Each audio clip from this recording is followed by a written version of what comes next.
Good morning.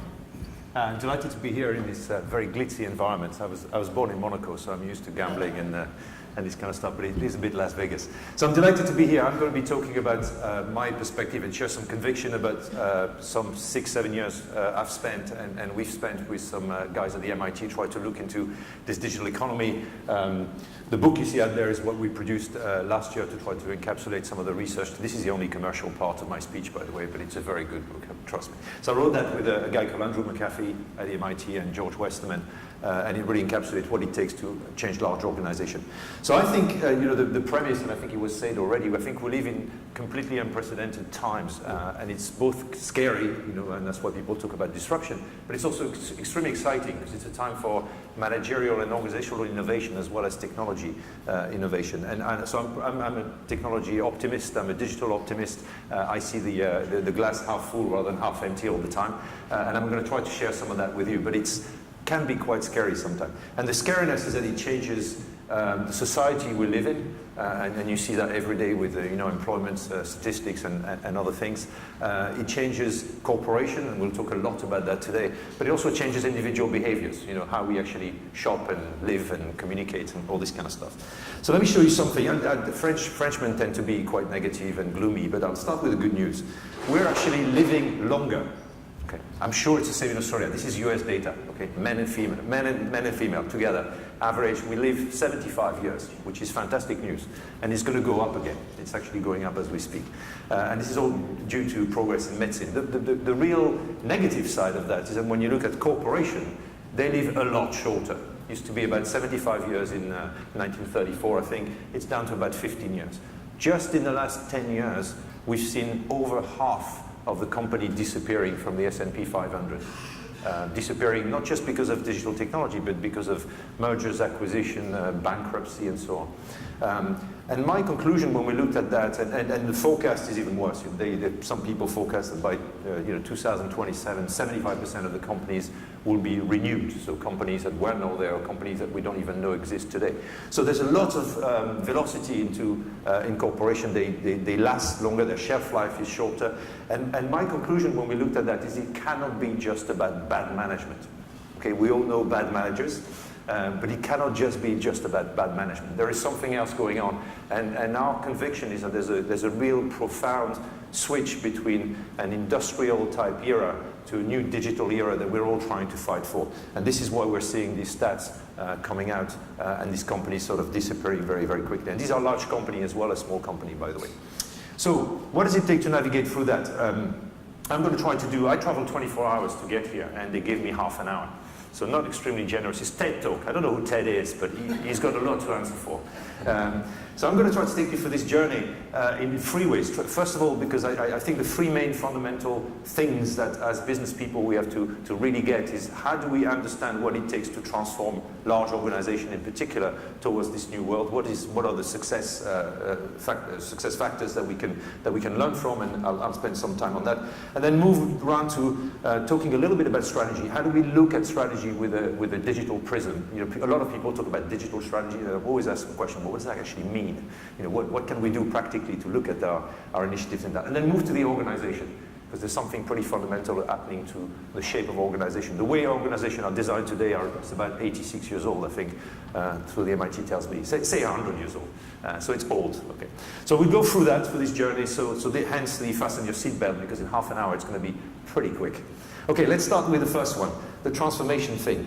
So lots of talk today about, when we started the research, digital transformation, nobody ever heard of it. Now everybody talks about digital transformation. What is it? To me, it's very simple. It's how do we get this wealth of technology into our organization for business benefit? Not for the beauty of technology, but for actually make money, bottom line or sales. Okay.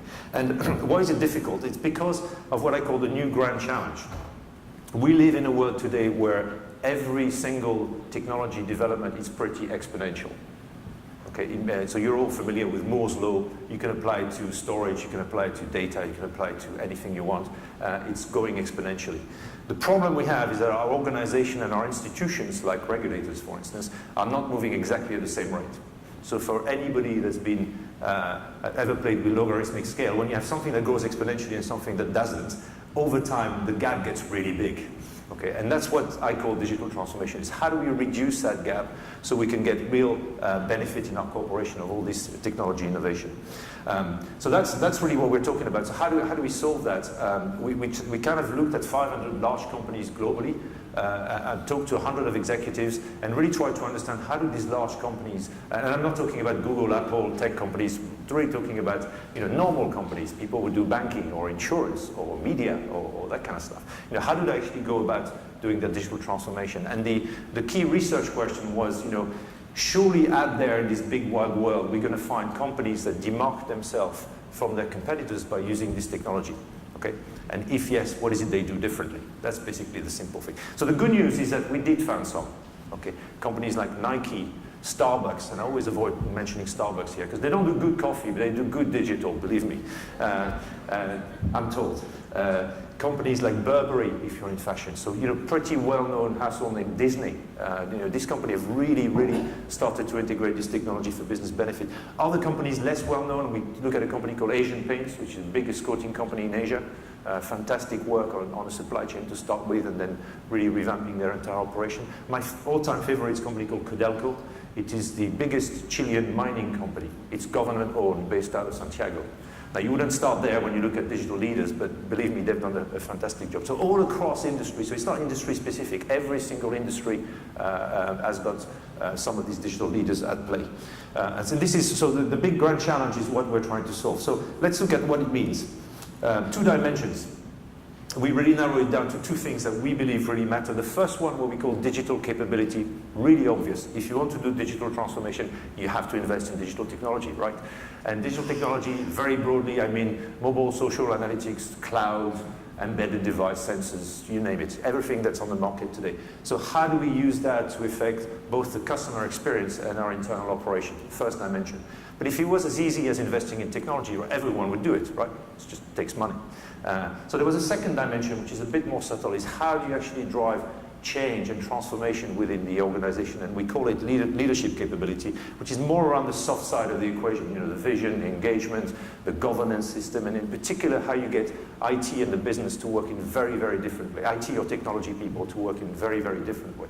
So of course you have 2 dimensions. If you're a consultant, you by definition and statistically speaking end up with a 2x2, which is exactly what we did, which is kind of a way of categorizing the maturity of the company in our sample. So beginners, I won't spend too much time because they're people that are not doing very much by design or by default.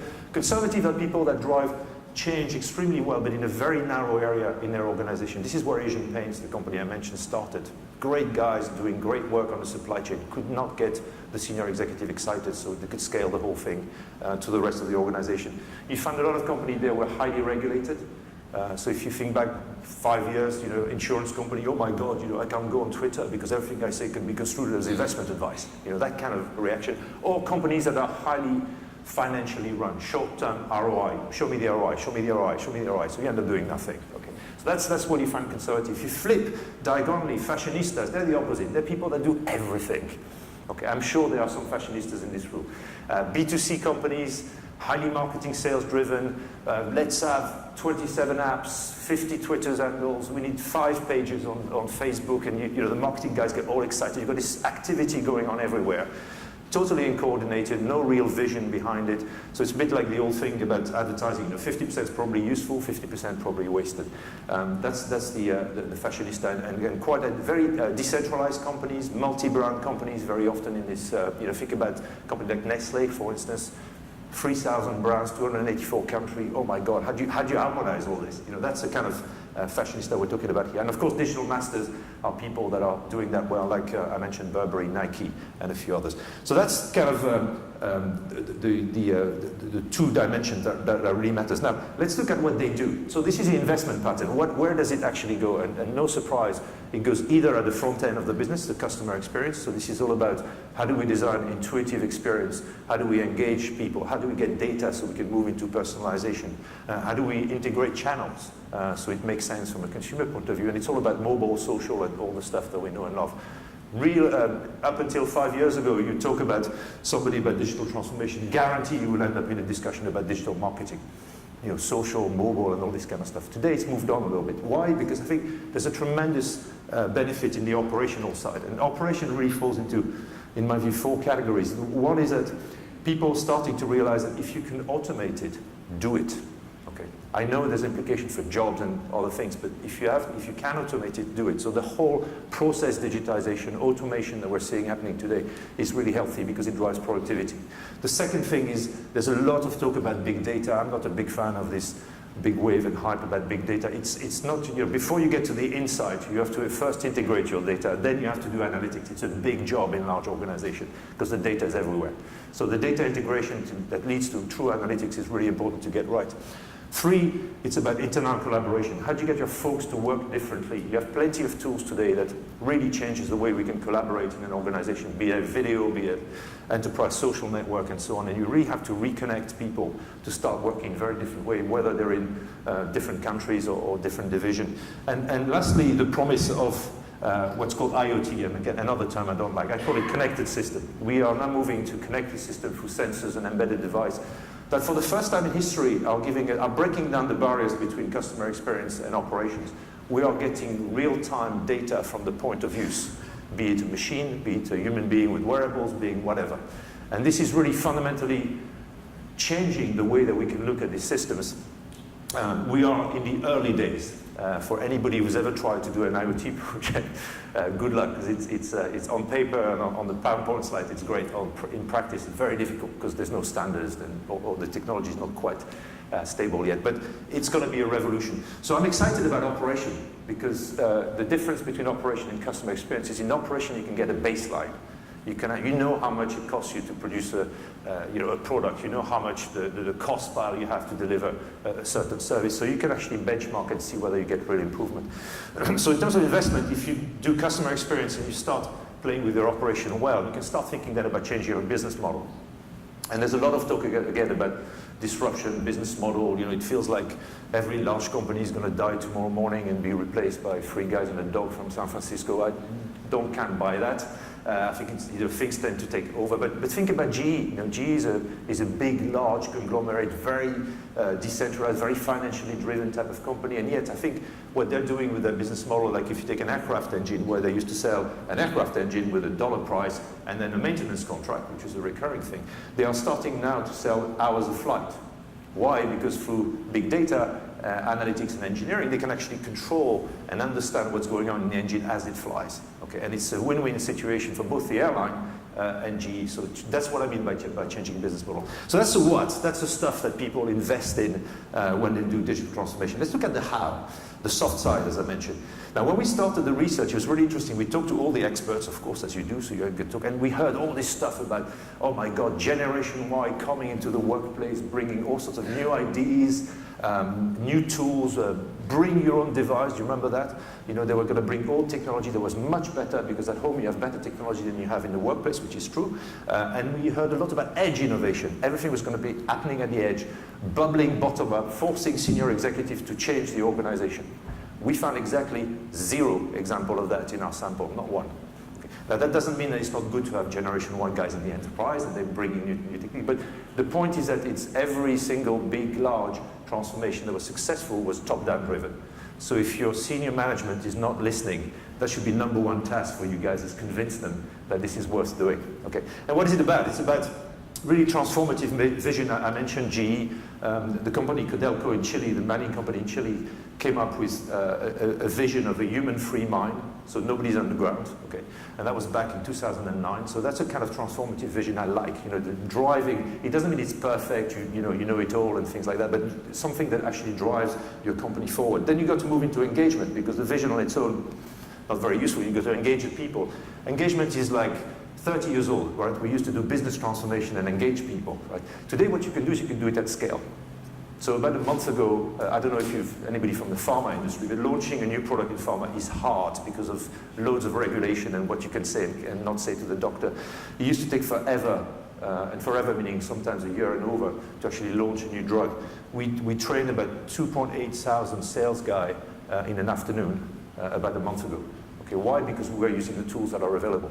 e-learning, video, and all this kind of stuff. So you can use this tool very effectively to engage at scale.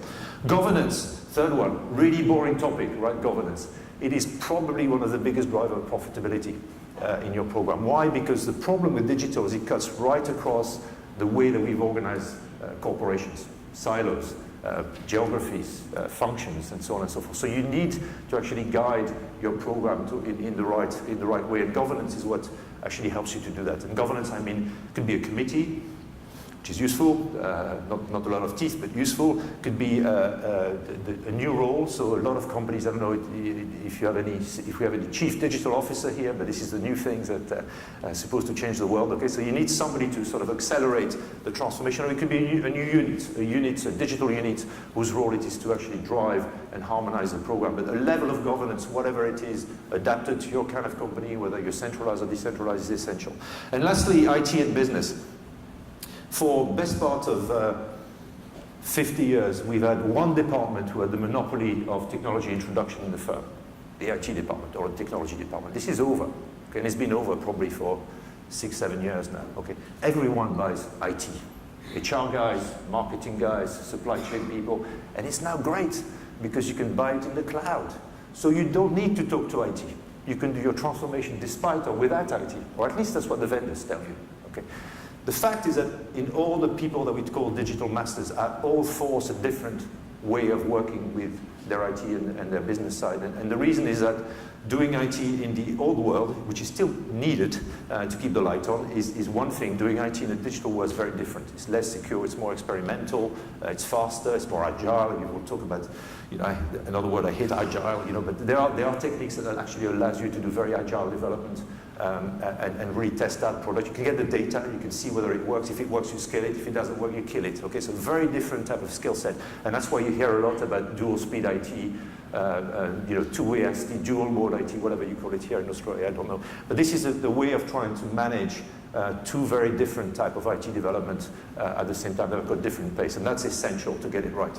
Okay, and there are companies that have, even Burberry, for instance, Angela Ahrens, who used to be the CEO of Burberry, did a fantastic thing there. The poor guy was a lovely IT guy, the CIO, just finished 2.5 years of an SAP implementation. Now, for anybody who's ever done an SAP implementation, it is not a pleasant experience. There is no emotion. Okay, and he finished that. He did it really well. One instance, he was working and everything else. The week he stopped doing that, she said to him, "Okay, you finished the infrastructure. Now you move to the front of the bus. You're going to report to the creative guy." He was traumatized. Okay, and what she was trying to say is that we're not into the SAP world anymore. Now I want to launch a perfume on Facebook. I want to beam the fashion show on Twitter. How do I do that? That was basically the speccing. Okay, and he needed to work with sales guys, creative people, marketing people, and others to actually achieve that. So this whole cross-functional idea is really important in that. So we've seen the what, where they invest, the how you actually conduct that. There's a third reason why you should do it, which is the why. Okay, and the why is financial. Is we try to correlate some of the people in the sample between their maturity, and we took publicly quoted companies, so it's not declarative, it's actually, we actually look at real numbers and try to correlate and say, okay, do you actually make more money if you do this stuff? And you see two kind of effects. On this one, so the more you invest in digital tools, the more you will get what we call revenue generation efficiency. So you kind of sell more with the same number of people, which is intuitively correct if you think about things like an e-commerce platform, for instance. But it's single digit. It's not really exciting. What you got really exciting is when we look at the other side, the way you drive your transformation is actually what drives profitability. And there the number gets big. Okay, 26%. Now this is 26%, so it's an average of averages. So we average the bank, we average the retail, we average everything, and then we average the whole lot. So in your industry, maybe 27, 22, who cares? It's a big number. Okay, so that's what drives profitability. So the answer is, it seems to us, and I can't prove the causality 100%, obviously, for anybody who has done statistics, but we did run about 35 case study to try to look over a period of 5 years to ensure that this is the effect of their digital program, and we're pretty convinced it is. So there seems to be a carrot to this program. Well, okay, so we've done the transformation side. Let's move on to the strategy thing. Who's been to business school in the 80s and 90s, apart from me? Raise your hand. Quite a few, okay. My view is we should go back to these places and ask for our money back. Because everything we learned in these schools is really becoming more and more irrelevant by the day. Do you remember Michael Porter? That's how I was taught strategy. You know, what the hell? And what's happening is, as we're moving from this industrial world to this digital world, most of our tools are based on an industrial world. And I'll show you an example. So what does it mean in practice? This is not, you know, it's a consultant slide, so it's not comprehensive and it's in boxes and everything, but there's a real fundamental thing happening where I think the value in organization was created inside. You know, think about the big conglomerate of the 40s, 50s, 60s, 70s. You know, you really created the value inside. I think what's happening is the value is now being created more and more outside. So we're shifting from a kind of supply side type of economics to a more demand side economics. So, and the implications are multiple. You know, when people say, "Oh, strategy hasn't really changed," really? Linear value chain, Michael Porter. You know, here's how it works. Today it's all connected systems, platforms, and you name it. You know, things that are a bit more difficult. You know, Amazon, they don't order stuff, as far as I know. Okay, they deliver a lot of stuff, but they don't order anything. So you're a very different type of model. It's not linear anymore. It's more an assembly of skills. We used to have great category definition, great industry definition. Anybody's old enough to remember SIC codes? No, that's how we used to classify industries. What is Amazon today? It's a book company, an IT company, a fresh produce distribution company, and whatever else they're going to come up with in the next few days. You know, so very, very hard to categorize, and therefore you have to think about competition more laterally, more, you know, adjacency is important. You know, who's got a capability to actually start playing in your industry. So very, very difficult to start thinking about competition. We used to be in a model where product and services and functionalities were everything. My product has got better functionality. Who cares? It's all about experience today. The product model is dead.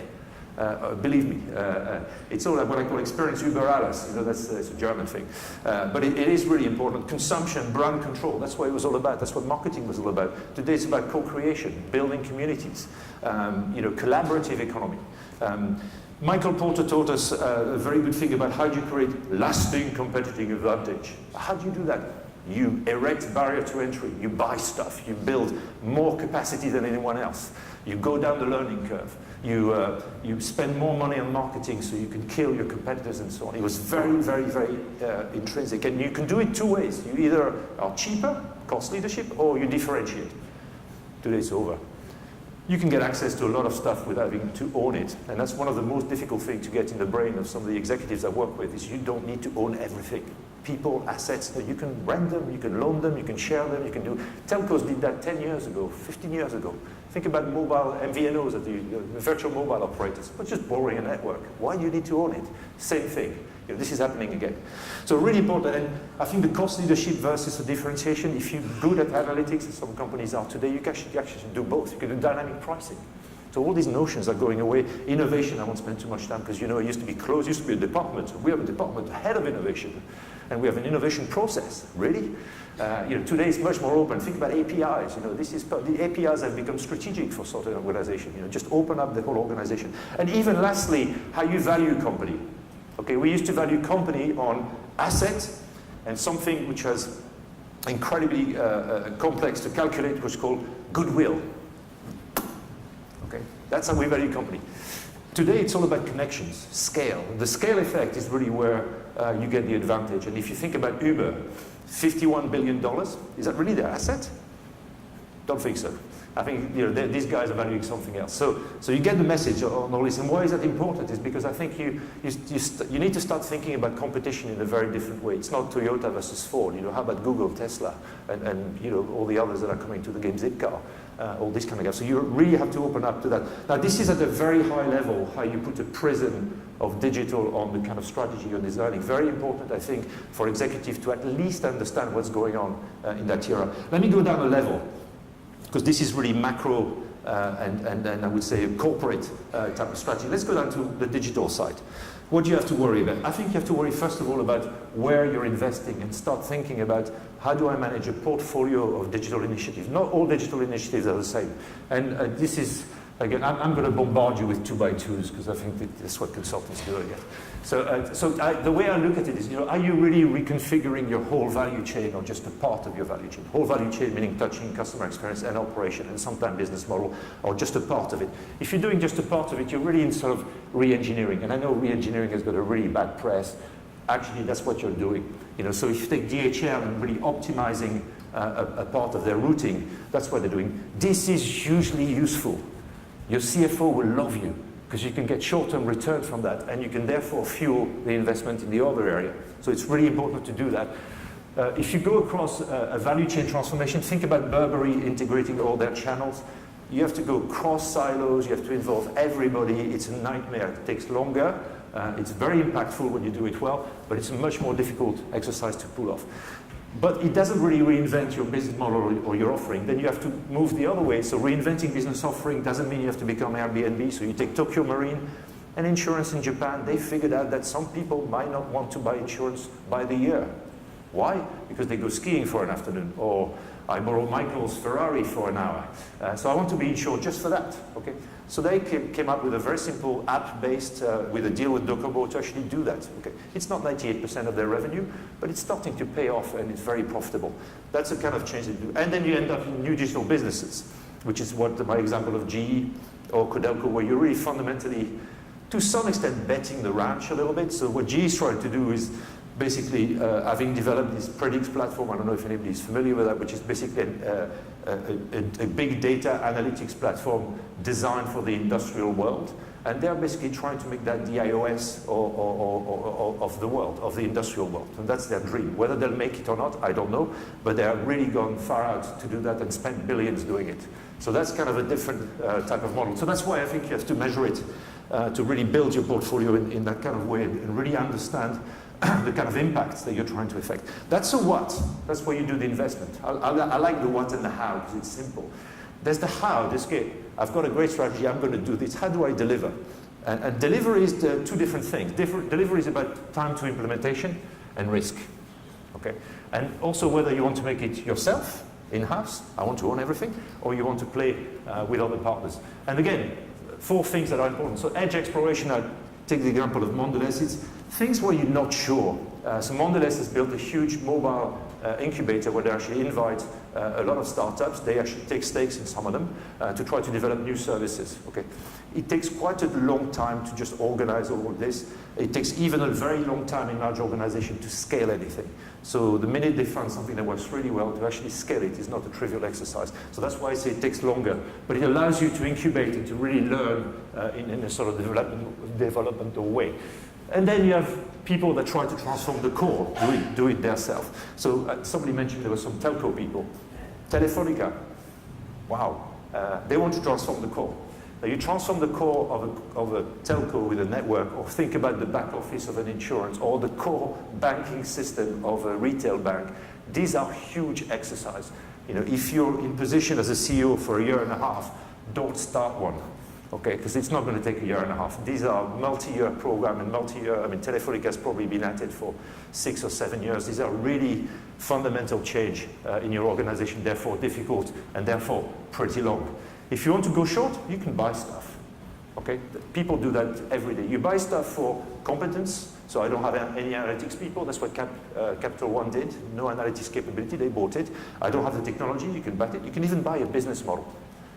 So if you see a little company that has got a brand new business model that is likely to hurt your industry, you can buy them. Okay, buy them early because they cost a lot of money, but you can buy them. So acquisition is a tool that it's, by the way, it's no less risky than any other acquisition. It's not because it's digital that it's safer. It's same issues. And then you can go greenfield, which is basically a way of saying I'm going to, rather than try to change the core and spend all these years doing it, I'm going to build the new and then hopefully migrate the old to the new. Okay. So I took the example of Soch. France Telecom has built this new telco company with very simplified architecture, everything in the cloud, very simplified offering, very intuitive UX and customer experience. And their idea is to say, let's start migrating some of our traditional customer into that model because it will take us too long to actually change the core. They're actually doing both. These are not mutually exclusive. So they're try to transform some of the core at the same time doing greenfield. We've done greenfield operations in the banking world in the Middle East and in Asia, where we started brand new banks from scratch because the leadership at the time was thinking it was going to be too difficult to transform the core. So you get the idea. I still have my doubt a little bit about greenfield because I lived in the telco and media world for a long time and in the banking world, and I remember how we started all the mobile operation on the side for many years, and then we spent 10 years reintegrating them. Same for banks. All the online banks and the jazzy banks were built on the side, different branding, and then we spent 10 years reintegrating them. So it's not as easy as it sounds, but these are the options how you actually deliver all this. So we've seen the strategy issues that are, understanding at the macro level what's really happening and why the tools that we've been brought up with need to be really rethought. And then, the kind of strategy you need to apply to your transformation about where you invest and how you invest in terms of speed and risk, because all of these are different things. Let me turn to organization. So just to finish, organization, I have a personal conviction now that there is no way we're going to be able to get the benefit of what digital technology can bring us unless we do some pretty major surgery in the kind of organizational model that we've designed 100 years ago. Why do I say that? History. I love economic historian because you can learn a lot. This is what happened in the electrification. And as you can see, it took about 20 to 30 years for the big surge in productivity to happen once the electric motor was introduced. Why? It was simple, because people were, I don't know if you remember the factories back then, but they were built on steam engines, so they were built very, very tall. You had one shaft actually driving the whole factory. Suddenly this guy realized with electric motor we can put them all over the place. We can actually build very flat, long type of factory. And then Ford came in and said, well, actually we can automate. We can have assembly lines. That's much more efficient. And then a third one automated and came with specialization of task. Okay, and so on and so forth. And so what happened there was fundamental change in the way organization actually worked. And my conviction is we're going to see the same thing happening again. Now, not tomorrow morning, probably not next week or next month, because this thing takes years, as you can see. I don't know which year we're in. If it's a 30-year cycle or a 20-year cycle, I don't know which year we're in digital, but I would contend we're probably not, at most in year 10, 12, 8, I don't know. People keep saying to me, oh yeah, but the dot-com era, yeah. You remember Wi-Fi in the dot-com era? I don't. It was terrible, it didn't work. So the few things needs to happen and be in place for that, but we will see major fundamental change. So what does that actually mean? So we did some research recently with the MIT, again, trying to understand what are the characteristics of a digital business. Everybody talk about the digital enterprise or digital business, but I don't really know what it means. And we really boiled it down. We don't have time to go in detail, but boiled it down to 6 characteristics about the mindset of the company, the digital IQ of the company. Have you raised the attention of thinking digital into this company? Really important. Technology tools, not the tools themselves, not the deployment, the adoption for business purposes is what makes a digital company. And then it's really all about data. Customer data, real-time customer data, because you can't personalize if you don't have the data. It's about operation, getting the data, real-time data out of operation so you can actually maximize and get the productivity improvement. About collaborative learning, how do you get this boundaryless collaboration across all the silos that we've built in the organization? And then lastly, the demand-driven practices is how do you use that to make your company more intelligent? Okay? And if you make your company more intelligent, you can start devolving activities to the front line.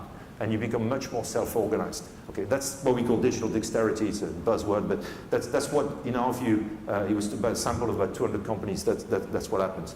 Now, it affects both things. We used to design an organization with trade-offs, innovation or efficiency. And in between, you had all this stuff. Am I centralized, decentralized, hierarchical, network-based, standardized, personalized, and so on? I think what digital is doing is breaking down all these silos. You can actually build organization right in the middle. Think about a bank. If you want to serve people with doing advice, which is what every banker wants to do, we want to get into the advice business. So you can. Okay? You can even keep your branches. Okay? But if you want to do like me, I don't want to talk to a banker. I don't want to have a personal relationship with any banks. I love my bank. I've never talked to anyone in the bank for 15 years. And it works. So I'm really happy. That's a no-touch model. Okay. You can actually do that. Think about 7-Eleven Japan, a highly controlled company, highly controlled. Everything, they know by the minute virtually what's happening in the stores. Yet they give the store manager incredible power. They do 3 drops a day. The guy in the store can change, if it's a football game in the afternoon, he can put hamburgers and beer on the shelf if he wants to. Why? Because they see the effect. So there is no risk once you control. So this notion of controlling and devolving is actually not separated anymore because of digital. So you get the gist. So who does that? This is not easy to do. It takes forever. So in the sample that we had, only 7% of the company has reached the stage of what we call self-reinforcing, which is getting this data sorted out so they can devolve operation. You can see that there's a huge migration. There's still 16% of the company that are really not out of the starting block, and the others are evolving, building capability, understanding how you congregate this data. And what does it look like? It looks like it is more flatter organization. They are flatter organization. There's suddenly this notion that there's no hierarchy. I don't buy that. There's still a boss somewhere. I'll finish. This is my last slide. And in the middle, people are struggling. Why are they struggling? They're struggling in the transition between the old and the new. You know, getting this cross-functional practice, getting this project-based type of approach, and really sort of deconstructing their industrial model as they go along. So very difficult to do. It will take years because it's cultural. It's about how people work and so on and so forth. So I've given you the whole story about. Really, the journey is difficult, it's daunting, right? You have to understand how to do digital transformation well. You have to relook at your strategy with a digital filter. You have to evolve your organization towards this digital model. I think there's a more compelling, and you get productivity and profitability and everything at the back of it. So it should be, reason enough to actually do that. I think there's an even bigger reason, which I don't think we've seen anything yet today. Okay, so the technology that we talk about today is fascinating, it's science fiction, it's everything. It is a beginning, it's a warm-up act for what's to come. So things like vision and voice recognition, things like artificial intelligence, machine learning is mind-boggling. In isolation, these technologies are mind-boggling. In combination, they're going to transform again what we do. So for the organizations that have not started this kind of journey, or even worse, some of the organizations that are still hostile to some of this technology, I predict a pretty bleak future, and some of these companies, I think, will kind of sleepwalk into irrelevance. Thank you very much.